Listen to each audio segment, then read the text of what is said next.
there. I'd like to give a shout out to my baby, my wife, Phyllis, at the house. How you doing? Good to see you, baby. That's my sugar plum, y'all. Yeah. I'll be home shortly. And I want to give a shout out to everybody at work. God bless you guys. And I want to introduce you guys to my co-host, my buddy, my pal, Minister Phil Robinson. Say what's up, what's up?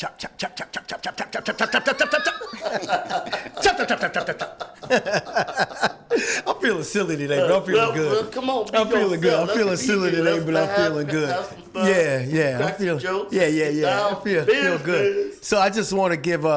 Today is my 18th wedding anniversary. I just want to give a shout out to my lovely 18-year wife. Congratulations to you guys. Congratulations. Anyone that can put up with me for 18 years. Boy, she deserves a gold medal. That's a tough cookie. That's a tough one. So you got a tough wife.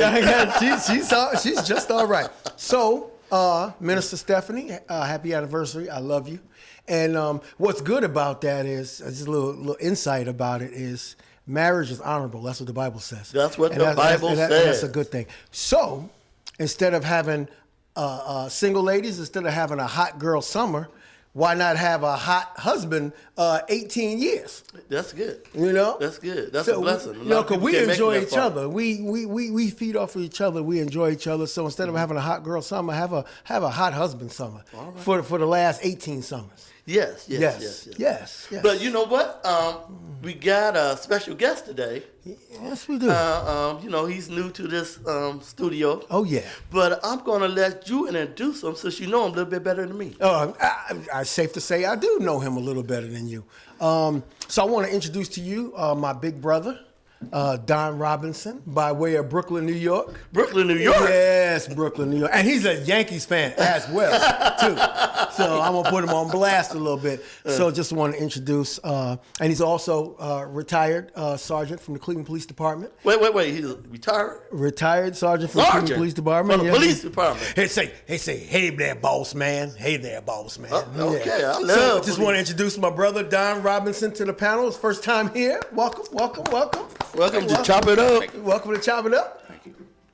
You want to say hi to anybody special?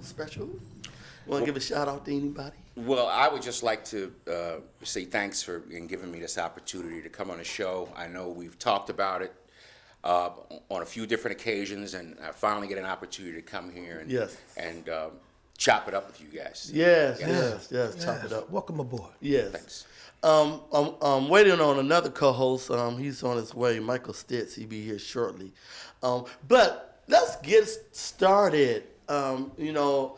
Today we're going to talk about the shooting. A young lady, ex-cop, ex-police officer. She was the police at the time. Police officer Amber Geiger. I believe I pronounced her name correctly. Yeah. We're going to talk about that situation, but before we get into it, I want to put out my condolences to the Jean family for the loss of their child, of their relative. Condolences to them before we even get into anything. Our prayers are with the family, and the family showed me that they are very strong, and we're going to keep praying for your strength in the Lord. Amen. Amen. Okay, now, the information I know of, we're going to get started. We're going to talk about the victim, Bonham Jean, Bonham Jean, I believe I pronounced that right. He was the victim. And to our understanding, what happened, the police officer, she was dressed in her police clothes, and she decided to go home, and she said that she ended up going to the wrong apartment and the wrong floor, and she put her key in to go in, but I heard that the door was ajar, and she went in and she saw an intruder that was in her house, and she pulled a gun to kill him. If I remember correctly from what I'm hearing, all this I'm saying is either off the news or off the video. So from what I'm understanding, she pulled a gun to actually kill him because she's like, she felt threatened. She didn't want him to hurt her. Now, the thing is, about this story, it could go many different ways, and I have that's why I invited Don, because he's a retired police officer, sergeant, and Phil is ex-deputy. He retired and he's still policing, and I have Mike, my co-host. He's in the house, and so we go give our perspective. We're not here to hurt no one or try to bash anybody. We just discussing this situation. We go chop it up and we go keep it real, because sometimes talking about things help come up with solutions and answers to our misunderstanding or our hurt and pain. So my thing is, I'm going to shoot the first question out to Don as we get into this. Don, now as a police officer, are you always on duty 24/7, or is it a time where you're not on duty? Most police agencies consider their members to be on duty 24 hours, 7 days a week, especially as it relates to discipline. If you do something off duty, then you can be disciplined in the same manner in which you would be if you were on duty. Oh, wow, that's interesting. Some people may not have understand that. Now, if you get into a situation, a dangerous situation, do you handle it as you was in uniform, or you don't have to? Well, it all depends on the situation. Usually your training will kick in and you will handle the situation off duty probably in a similar manner in which you would if you were on duty. And it all depends on what it is. And there's no book per se to give you some sort of insight on how you should handle something, versus not handling it. Preferably, you might want to be a good witness and not necessarily engage someone if you see some sort of criminal act going on or something along those lines. So it all depends on the situation, and not every situation requires you to take action. You can be a good witness and do other things. Yes. So you don't always got to take action. That's good. Not always. Not always. Not always. But it's up to your judgment of that particular situation and what's going on. Well, let me just clarify something just for a moment. Mm-hmm. As a police officer, you are duty bound to take some action. Okay. Now, it might involve you actually getting physical, actually interjecting yourself into the situation to try to stop it, or get on your cell phone, make some phone calls, be a really, really good witness. So no matter what you do, there is some sort of action that you're taking, whether you're physically getting involved in it or you're becoming a witness, and you're in more of a support cast, versus actually being hands-on and being involved in it. Now, you guys, if you want to call in anytime during the show, or you want to text in, this is the number for you to voice your opinion, your views, whatever. It's area code 216-298-1554. Call in if you like the show, leave a comment. You can share this, whatever you want to do. But, get in. We want you part of this show. We're not by ourselves. We just want to hear your views. Now, Phil, let me ask you a question. You know the story a little bit, that she opened the door and she saw a intruder, to her knowledge, in her home, supposed to be. Now, as a police officer, because you are a cop yourself, and is that unusual for someone to take quick action so quickly as a police officer? How would you may have handled it a little differently? Not saying that everybody handles things differently, but what do you suggest? That's a good question. And I appreciate that as well. As a police officer, like the way my brother just kind of explained things, you know, you're a man. You take an oath, and when you take that oath, your oath is to provide a service and to give yourself to that community, that city, that township, that county, wherever it is that you're doing police work at. So with that being said, if there's something that happens, you have to take action, because it's a two-edged sword. Taking no action as a police officer, whether you're on duty or off duty, can get you in trouble. Taking too much action can get you in trouble. And and people need to first realize, my brother's been on the job for 27 years. Yes. Myself, I retired after 24 years. Yes. Okay. So what I've learned in the time that I've been a detective and deputy sheriff here in the Cleveland area, that we are human. Police officers are human. We eat, we breathe, we go to Jiffy Lube to get our oil changed. We enjoy football games and baseball games on the weekend. We have families and we have issues like everybody else. That's the first thing I would like for the public to realize.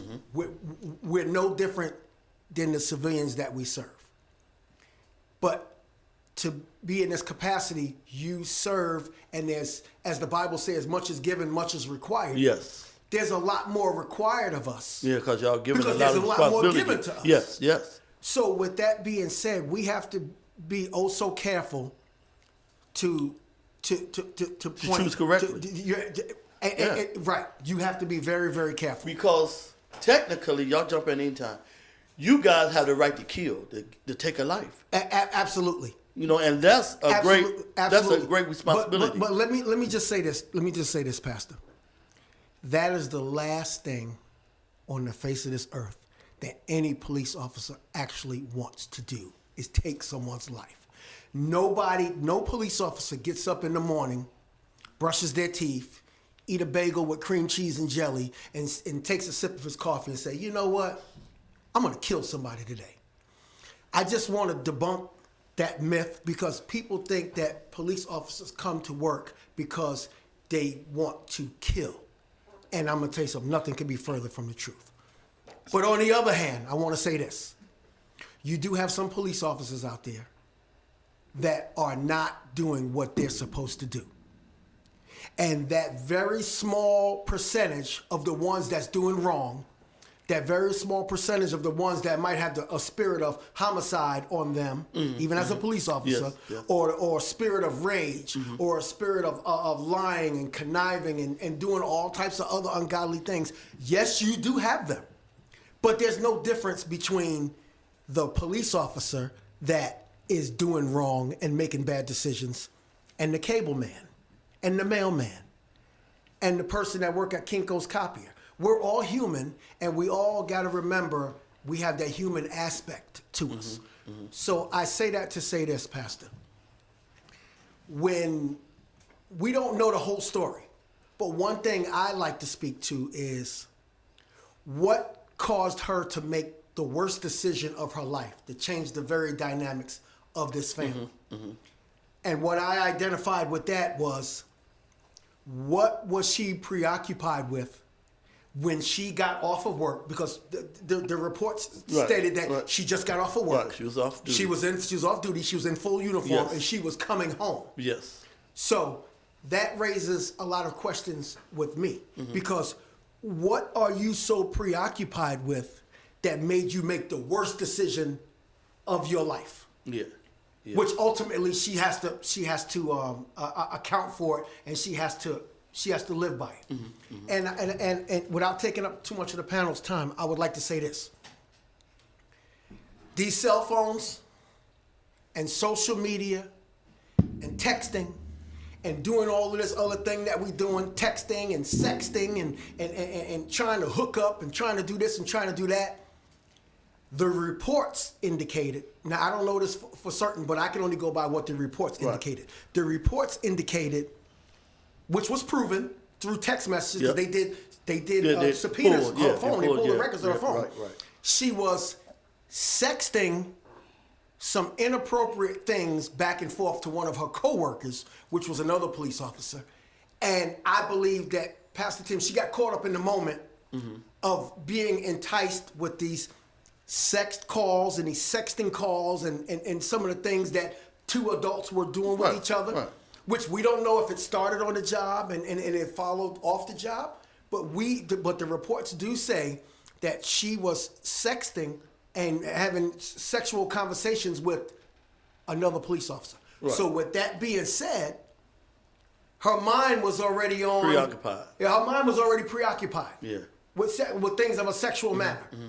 So how does that go into what we're going into? Very simply. If you're preoccupied with some of the things and some of the tricks of the enemy and some of the things, because apparently the person that she's sexting is not her husband. Right. She's not married. Right. It's a hookup. It's a booty call. And that's a good statement because at first I just like keep it real. I like ain't nobody gonna make no mistake going on to their apartment on the wrong floor. That's just ridiculous unless you drunk, unless you high. I don't know. Well, I would like to say, being that she just got off of work, I don't think that she was drunk and I don't think that she was high. I just think that she was preoccupied because the way that it's set up is him and her was engaged in a sexual conversation, right. And clearly that sexual conversation consumed her to the point where she got off at the wrong floor and went into the wrong apartment. Now, a prudent person, and I'm going to pass this to Mike, okay? A prudent person knows that if a person lives in 2C, and if another person lives in 2B, now if I know 2C is my apartment and I go to 2B, once I cross the threshold, whether I'm texting or calling or doing whatever, once I cross the threshold of that apartment, there's unfamiliarities that's happening that you should pick up right immediately. Away. And especially being that you're a police officer, we're trained to pick these things up. Yes. Okay? Yes. So what was she doing at the time when she entered somebody else's house? And that's what we have to think about. Why was she preoccupied? And I'm going to tell you this, TC. I think I'm qualified to speak on this because I'm three things out of this equation. First off, I'm a black man. Yes. Okay, in America. Secondly, I'm a police officer in America. Thirdly, I'm a minister that preaches the gospel of Christ in America. So I think whatever I bring to the table today, I think I'm qualified to. Oh, definitely. That's why I got you here to speak on it. Mike, you want to talk about her entry into the house, or Mike's this my other co-host. What's up, Mike? Yeah, let me just start by saying, I kind of liken this situation, and I'm not just talking about, this killing here, but this isn't anything new. Right, there's been ongoing. There have been a lot of situations where people have died or have been killed or murdered or however you want to depict it at the hands of the police. So let me liken it to the child abuse that the Catholic Church encountered. It's only a small percentage of priests that did the child abuse, and I believe and hope that it's only a small percentage of police that do these criminal acts. Now, having said that, I think that we hold the police at a higher standard than we do the public because of their training, their experience. So they are trained to handle situations better than the average person in America. Yes. Absolutely. So when you walk into the wrong apartment and you don't notice that it's not yours, I don't know how long she's been living in her apartment. Come on, Mike. But I think they said 4 years, if I remember correctly. If it's 4 days, it's long enough. Yeah, right. I agree. Because I've been in my house for since November, almost a year. Okay. And if I walked into the wrong house, I would notice it walking up the stairs. Immediately. Yes, sir. You know, before I even enter that threshold, I'm like, this ain't my house. Yeah. You know? Right. I've walked to the wrong car. And Yeah, it I looked did too. identical to mine. Same color. Same color, Same same thing. inside, Yeah. same model. Yes. And before I'm standing there doing my little key fob, and I'm like, oh, this ain't my car. You know, so the fact that she entered into the wrong house, I think that Something's going on. Now she could be preoccupied, but and I've seen people who are preoccupied with their cell phone and they walk off a curb or they get hit by a car, they fall into a hole. All those things happen. But again, we have to look at her training. You know, she's trained to do multiple things at once. Absolutely. And so I don't think that's a fair argument that she's using that she was preoccupied or anything. I've been preoccupied before with several things. Right. But I've never been so consumed and so preoccupied that I would walk into somebody Right. else's house and do the very thing that she did. So I just want to make the record clear that she is 100% wrong. Right. Okay, well, without a doubt. 100%. I just wanna make the record clear. I'm going to say this, and I'm not on her side, but the other day I was at work, and they got an office on different floors. And so me and this brother was talking, and another guy came through us, went to the office, and said something. We like, you ain't on the right floor. He's like, oh, man, this ain't. No, but all the offices are on every floor. And I'm like, wow, someone can be preoccupied Absolutely. and go into the wrong area. Absolutely. But the thing is, once you get there, your intellect should kick in and like, hey, Yes. this not normal. Right. You know, and my thing, and Don and Phil, you guys ask this, even if it was not her house and she was in pursuit of a criminal, would she have went that far to shoot, basically kill, and not render help? Even if she was running after a bad guy, not going to somebody just chilling. Yeah. You Yeah, know, and I think did that's- it go too far?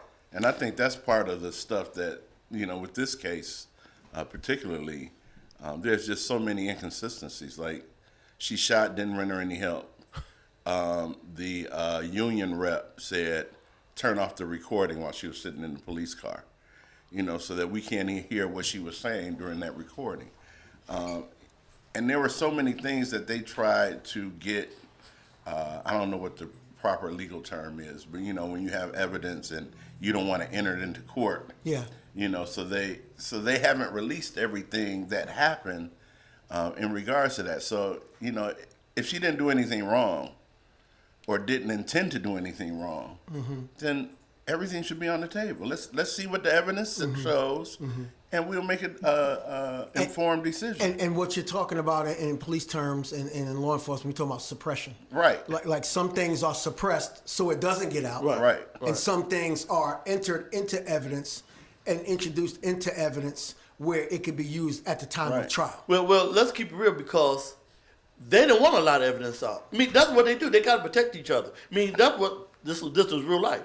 But Don, you've been a sergeant. You have been called to scenes where you are over people and you had to give them proper procedures, whatnot. Was some of these procedures abnormal or normal? You know. Well, some of the things that I've heard just didn't really make any sense. Didn't make a whole lot of sense.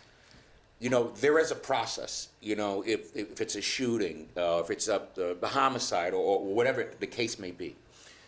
So there is in the Cleveland Police Department, they have this thing called General Police Orders, and the General Police Orders basically gives you a guide in how to perform whatever the scenario may be. Now, it's not a blanket policy where it covers everything, because there are times where things are outside of the norm. And we call what we would call a gray area. Yes. Okay. Yeah. Yes. Okay. So gray area. basically, you go and you handle whatever the scene that is you're working, and it could be a lot of different things. But to me, and I've never been a detective, but I've been to scenes where detectives arrive, and I watch them. You secure your scene, and you watch how they go about their business.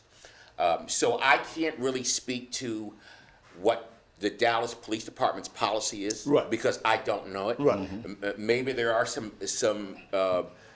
items in their policy which precludes them from giving information out, keeping it an administrative sort of investigation, staying tight-lipped about it so that so much information doesn't go out and then become misconstrued, and which happens quite a bit. It does.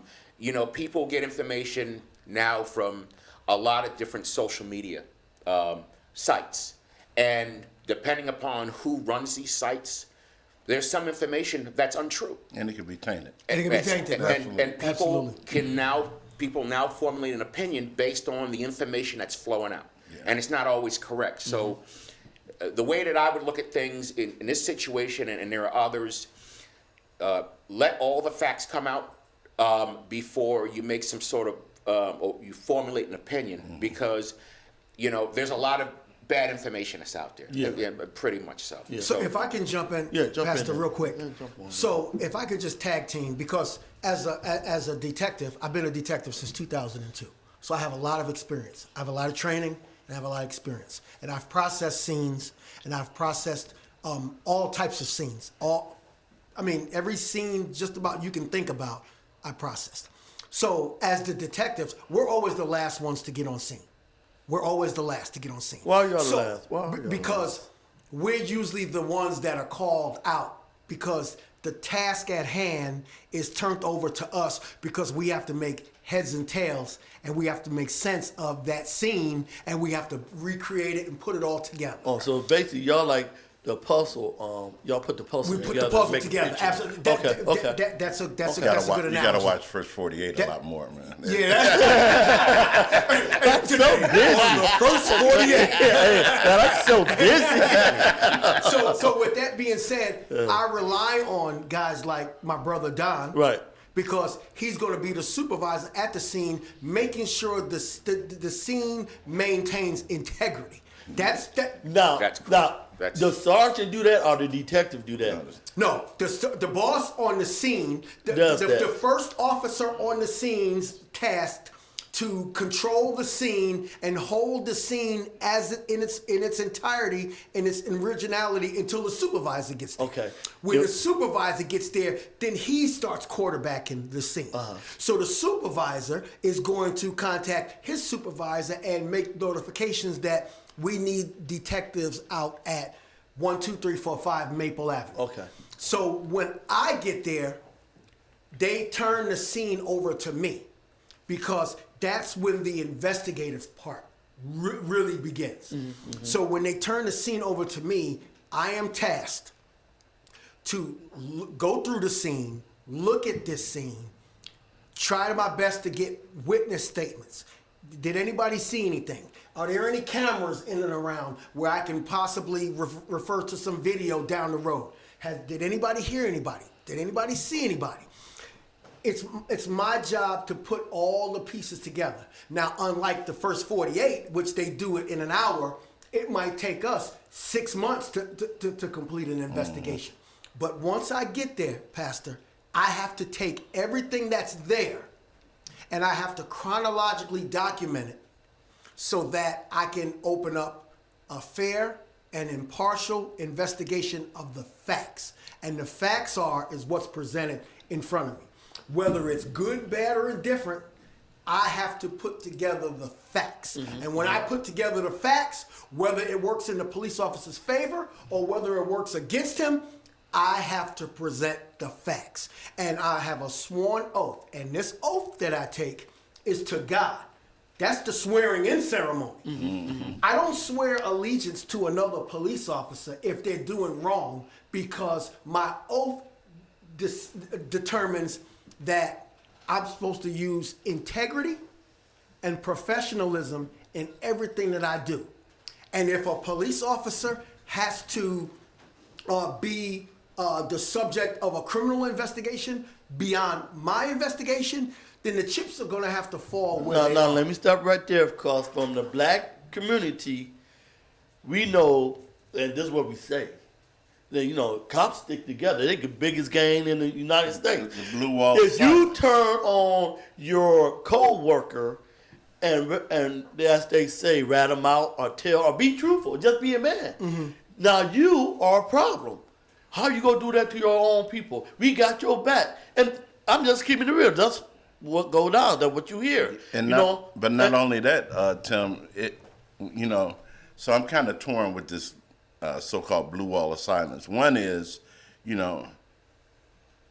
it's their duty, as you said. Your integrity is under question, and so even if there is an officer who may have done something wrong, as far as integrity is concerned, you should be reporting the facts. Absolutely. But if you report the facts as a police officer, and those facts don't weigh well for another police officer, then they're in jeopardy. Yeah, absolutely. So you're putting your life in jeopardy. Absolutely. And all of them, as you said earlier, want to go home to their family Absolutely. at the end of the day.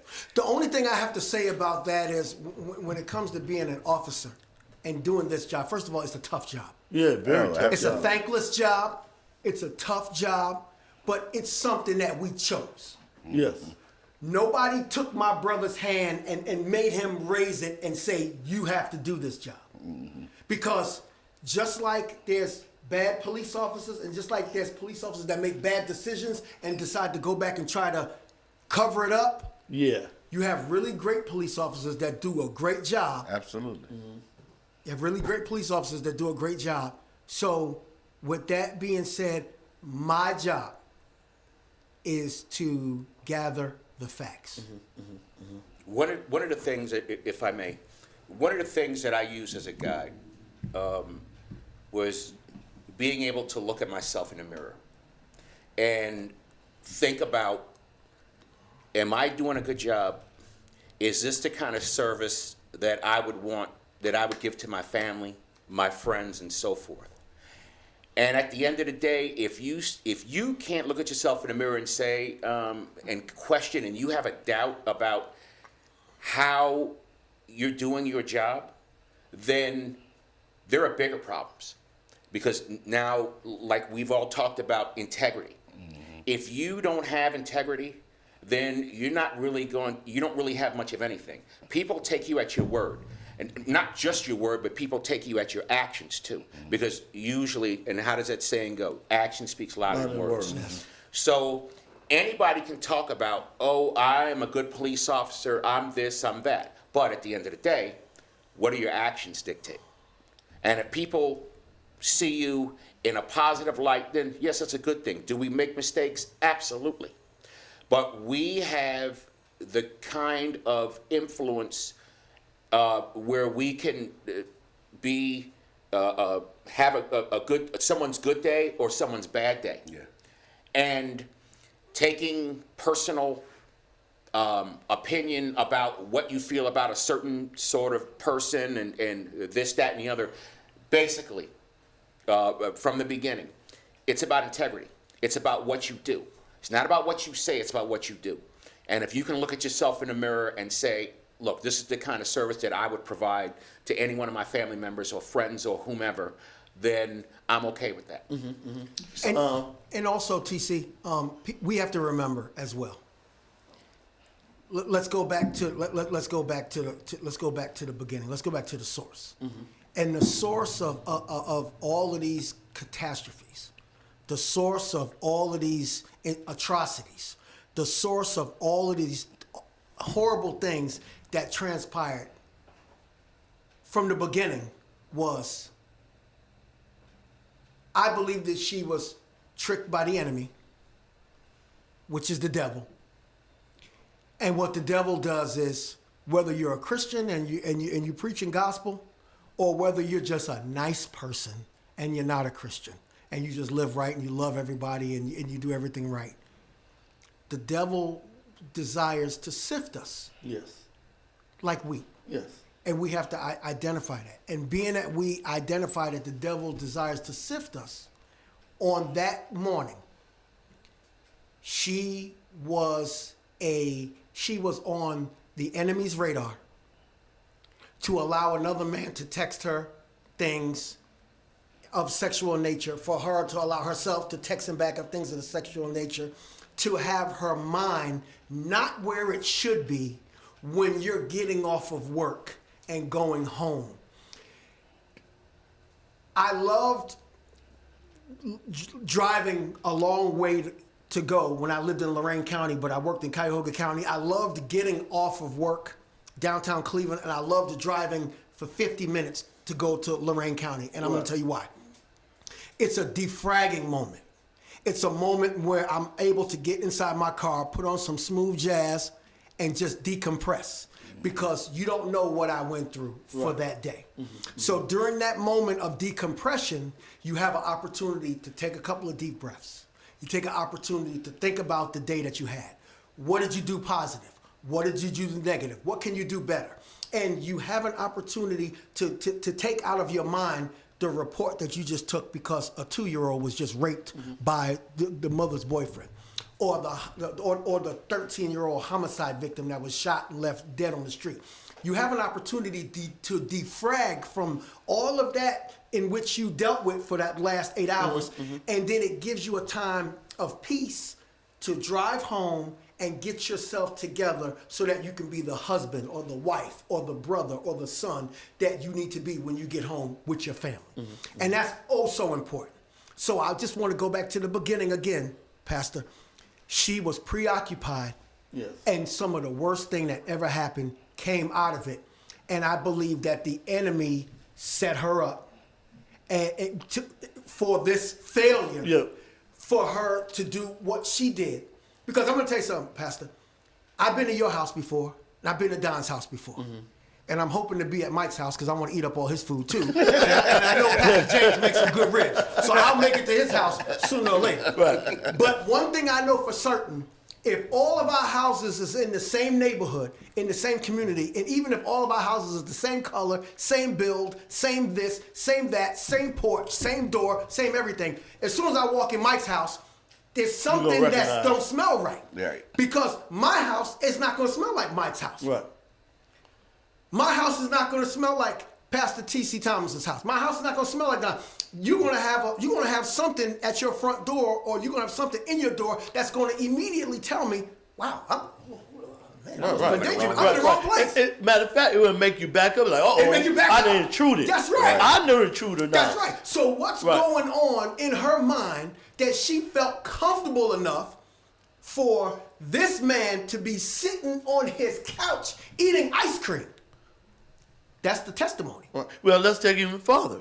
He's sitting on his couch eating ice cream. What's going on in her mind that she feel like he's such a threat, I must cap him. I must shoot him. He's such a threat because, from my understanding, he didn't jump up and go crazy and nothing like that. And you're an officer. That's right. Aren't you supposed to train very well? The thing is, and this is what the black community got a problem with, is that you shot and killed this guy, but would you have had the same threat if he was a white guy eating ice cream? Would the same threat would have been there for you? That's a good question. See, that's the perfect storm where the devil said, hey, I could choose you because you have some issues in your heart that I could use against you to bring you down. First, let me say this. Callers. We need you to call in, callers. Yeah, 298. Yeah. 1554. Let's go, y'all. Come on, let's go. We're gonna get into it right now. Right. But I think we need to be clear though that that's not a threat. It's not a threat. It's not a threat at all. When you walk in, whether it's your house or someone else's house, and you see someone sitting on the couch eating ice cream. That doesn't look like the couch that you bought. Right. Or the ice cream that you bought. That's Right. Or the bowl that he's eating it out of. That's right. How is that threatening? There's all kinds of issues that I have with that. Okay. And it all goes back, each and every one of you guys touched on, her going into this apartment. Obviously, it's not your apartment. You enter into the apartment. you see an individual in your apartment that you think is yours. When do the bells and whistles go off and you say, wow, this doesn't look like mine? Right. Or, and I hate to put it out there, but I'm going to. You went so far to go into this individual's apartment, and now you realize that you've messed up. Okay, come on. And now come on. you might have to, and I'm going to throw it out there, Go ahead. you might have to try to save yourself. And by doing that, and it could be, it can come in a lot of different It ways. can happen. But now you have to kill this person in order to save yourself. And I don't mean save yourself because he's a threat. I mean save yourself because you did something that you shouldn't have done. Which is irrational. which, you know what? Which is an irrational thing That's to good. do just to cover Right, yourself but- because you did wrong. But you know what? I didn't even think about everything's that. coming out. If she doesn't do what she does, and I'm just thinking how she thought. If I don't shoot this guy, then the sexting's gonna come out. Oh, yeah. Me entering this apartment for the yeah. wrong, all that's gonna come out. Oh, yeah. So I But got that's to not save bad. myself. Me, it's bad, but it's not bad enough to get you fired or jacked up. But the bad part is when you pull that trigger to shoot an individual, and even if you made a mistake, where is okay? Oh my God, I made a mistake. Now, not that I'm thinking about myself. I made a mistake. So great, I gotta make sure this guy basically jacked up so I could be in the clear. Because from my understanding, she like, I messed up. I'm in trouble. Can I tell you what I would have You know, said, Pastor? Yes. I'd have walked inside that house and immediately I would have realized that if I'd have walked through that door, which it could have happened. Yeah, it could have Once I happened. walked through that Yeah. door, I'd have been like, and if I seen someone get up, the first thing I would have did, based on my 24 years of experience, okay, is, oh my God, I'm sorry, I'm a police officer, I'm sorry, I thought I was in my house, I walked inside the wrong apartment, I apologize. My gun would have never Right. came out the holster. She never came out. And I've walked into the wrong restroom before. Yes. And soon as I crossed the threshold, I was like, oh, wait, oops, this ain't up, and backed up. So I just, for her to get all the way in, and I don't know the layout of the apartment, but that's the other thing that's kind of strange. Okay, you walk through the door, I'm sure the couch isn't sitting right there. They said that the trajectory of the bullet that shot him, that killed him, was of a person that was in a seated position that just stood up Which someone, to engage in Why you whatever here? conversation or whatever. Right. So I can only go by what the report says. So Right, the right. report That's says all, we don't know for that sure, right? We don't know. the trajectory of the, because I'm gonna tell you something. Those guys that do all the Forensics the and forensics, they're good. TC, they Oh, can yeah. tell you exactly what happened Right. and where you were sitting at when you got shot. The trajectory showed that he was just standing up when it happened. So, Lucy, you got some explaining to do. Right. Right. And you That's think just about what it is. You think about you sitting on your couch and the police come in. Now you're like, what's up? What's going on? Exactly. What happened? And You I'm know? not sitting down Right, because right. that's my house. Right. And for you to just get shot, my thing is you're a trained officer, you got a weapon, and you said that you basically fear for your life. You could unfear for your life by taking 2 steps back. By just taking a step back, calling for help.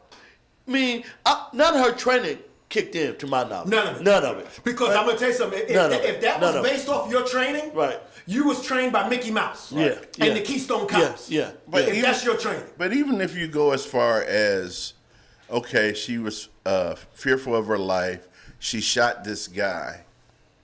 At some point, it had to have kicked in that she was in the wrong apartment, and so at that point, why not aid in saving his life? Well, Why I'm gonna not? tell you why she in the 80s saved his life. To my reasoning, is that one, he's a black man. She ain't trying to do no CPR on her brother. 2, she probably afraid of him. 3, she's scared to death. 4, she knows she messed up. 5, she got to call, try to get some help to get it fixed. don't forget about 6. A dead man tells no tales. Right. Cause you can tell your story. Well, she did. What I'm understanding, she texted her boyfriend and called him because she wanted, hey, I need some help with this situation. Yeah, I You know, messed up. because you didn't call the ambulance, nothing, because you know you're in trouble, and I got to go to somebody who got my back, who gonna help me get out of this. Pastor, can I say Which this? is normal, which is a normal thing to do. Pastor, can I say this? Yes. And I want to segue this into, I'm going to need a little help from Pastor James. He has an audio that he saved for us. And I think it's also important to not just focus on what happened, but we need to focus as Christians, as Americans, as people, as humanity. We need to focus on what can we do so this never happens again. And first, I want to just say this, and I just want to go to the Word. And this is what the Word of God says. Ephesians 4:32 says, forgive as I have forgiven you. It happened. He's gone. Details dictate that he was a God-fearing man. Yes. And that I believe that all is well with his soul. Just based off of looking at his younger brother, which is an 18-year-old that took the United States and abroad by storm with what he did. And that's what I want to talk about next. So with that being said, I think that the most important part of this and the crux of this story now is the human aspect, the God aspect, the forgiving aspect of where we're going to be going from here on in. Because now you can say whatever you want to say, he's not coming back. Right. But you have an 18-year-old that could be sitting around playing video games of shooting and killing people, but no, he decides to get on the stand and do something that I'm not sure I can do. Right. Right. Right. And that's openly forgive the person that killed his brother and confess Christ right there on the stand and say, I love you and I forgive you, and I pray that this is what I know my brother would want. He would want for you to take this experience, give your life to Christ, and become a better person. You see, because I look at it like this, from a minister standpoint, this is not the end of this for Geiger. This is the beginning. For everybody. Because that's right. Because Geiger can go to prison for 10 years, which is an atrocity itself. But she can go to prison for 10 years and she can come out to be the most powerful, most dynamic preacher that God has ever put on the face of this earth. That's just true. by experience. That's true. That's So I true. just want to go to Pastor James. And I want to see if he can show a video. And what the video is going to depict is the outrage that people are having in these communities that Geiger only got 10 years. Well, actually, I only have Judge Tammy Okay. Kemp explaining the controversial viral courtroom actions that she took. Okay. Was So there another one that you wanted? No. You can play that one, Pastor, because I believe this video is going to show why the judge made the decision to do what she did and to give a hug and so on and so forth. And then I'm going to tell you spiritually what God Okay. told me why it happened.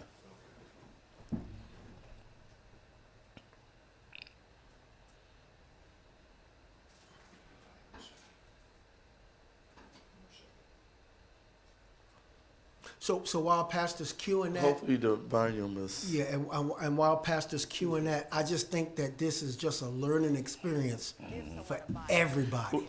Yeah, It is a religious. It was at her request. What she said to me after I said, please forgive yourself so that you can live a purposeful life. And she said, do you think my life can still have purpose? And I said, absolutely, it can. And she asked me, she said, do you think God will forgive me? And I said, absolutely, he will. And then she said, but I don't even have a Bible. I don't own a Bible. I don't know where to begin. And in that moment, I didn't want to lose Amber Geiger. And so I said, hold on, I'll get you a Bible. And I left the courtroom and went to my chambers and retrieved my Bible. But does it get confusing when a judge behaves that way, and that you are there for the law, not No. for religion? I was not there for the law. my legal duties had been concluded. No defendant presents themselves as one single act. The sum total of their life is presented. And It's interesting you say that, because now the sum total of your years as a judge, people are now looking at that one moment and judging you. And I know you've seen the comments. I know you've seen the vitriol. actually, I have not. You've not seen the No. comments. Well, I won't read them to you. It's funny you say that. But some of them have been because brutal. They are brutal. My family's concerned, but I'm not. What is your family's concern? They've read the comments. I have not. For your safety? Yes. But my faith is strong. If God brings me to it, He'll bring me through it.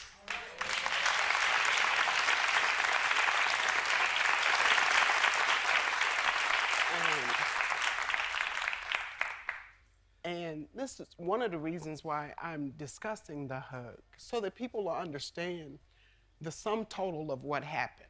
Ms. Geiger asked about forgiveness. Ms. Geiger asked if I would hug her. I don't think any human being would have refused her at that moment. You're such a strong woman. And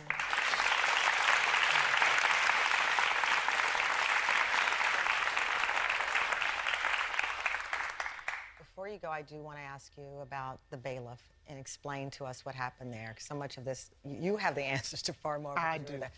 What happened in that moment? So I know you got some very important points that you want to hit on. I just want to say this real quick. A lot of times we want to separate church and state, but we have to remember that the very foundations of the church is what helped shape the state. Yes. Amen. Let's not forget that. Amen. Go ahead. Now, spiritually, I looked at it. Well, I ain't gonna say I looked at it spiritually.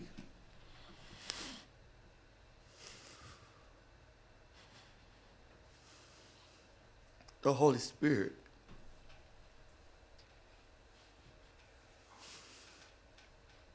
revealed it to me. The brother,